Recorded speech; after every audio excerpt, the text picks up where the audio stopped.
A son tells his father, "I wish you were dead. Give me my inheritance now." He takes the money, wastes it all, and comes crawling back broke and broken. What happens next reveals the most powerful picture of God's love you'll ever hear. This is the Prodigal Son. Jesus told this story, and it starts with a shocking insult. A younger son approaches his father and says, "Give me my share of the inheritance." In that culture, this was essentially saying, "Dad, I wish you were dead.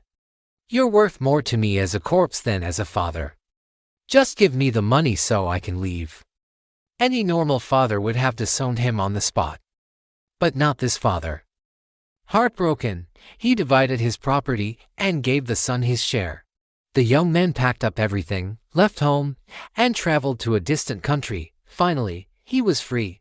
No rules, no accountability, no boring father telling him what to do. Just money, parties, and endless possibilities. He spent everything on wild living. The wine flowed. The parties never stopped. Fair weather friends surrounded him. Life was perfect until the money ran out. Suddenly, the friends disappeared. The parties ended. A severe famine hit the land. And this young man who once had everything now had nothing. Desperate and starving, he took the only job he could find, feeding pigs. For a Jewish man, this was the ultimate humiliation. Pigs were unclean animals. He was so hungry that he wanted to eat the pig slop, but no one gave him anything.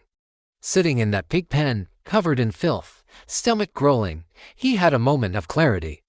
The Bible says, he came to his senses.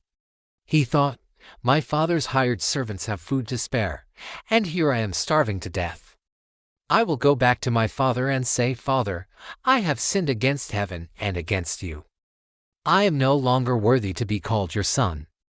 Make me like one of your hired servants.'" Notice what he planned to say. He wasn't expecting restoration. He just wanted survival.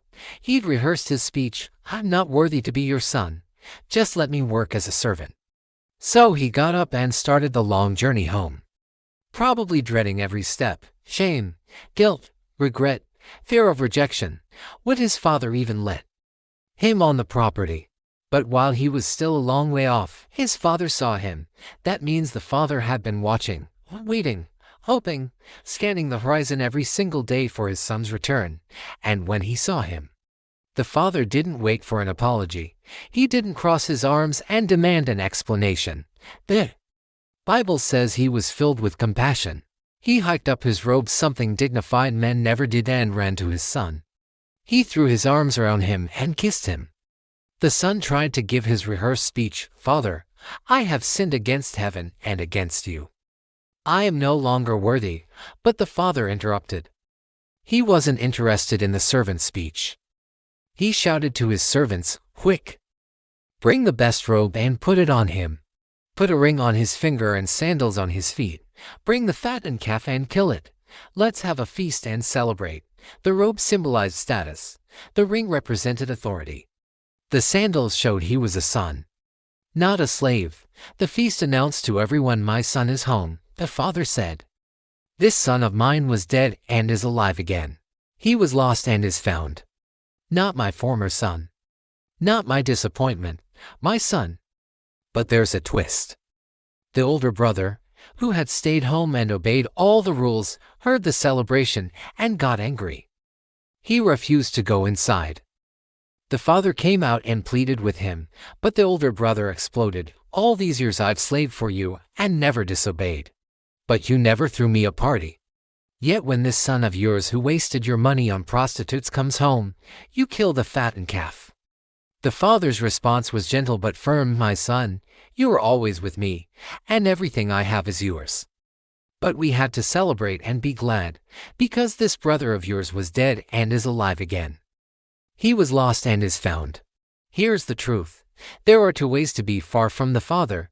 You can run away into rebellion like the younger son, or you can stay home and serve with resentment like the older brother. Both are lost. Both need grace. This parable isn't just about a rebellious son. It's about all of us.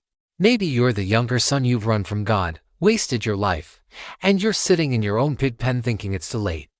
It's not. The Father is watching for you. He's ready to run to you the moment you turn toward home. Or maybe you're the older brother, religious, obedient, but bitter. You've done everything right, but your heart is far from the Father. You serve out of duty, not love. You need grace just as much as your rebellious sibling. Here's the beautiful truth: God doesn't love you based on your performance. He loves you because you're His child. He's not waiting to lecture you. He's waiting to embrace you, not with shame, but with a robe, a ring, and a feast. So which son are you? Comment below, "I'm coming home," if you need to return to the Father, or "I need grace too," if you're realizing you've been the older brother. If this story reminded you that God's love is bigger than your worst mistake, subscribe to Do of the Word right now. Hit that subscribe button and turn on notifications, because we raise sharing stories that prove you reign never too far gone for God's grace. Share this with someone who feels unworthy, unforgiven, or unloved. Remind them the Father is watching, He's waiting, and He's ready to run. Thanks for watching. Come home, the Father is waiting. God bless you.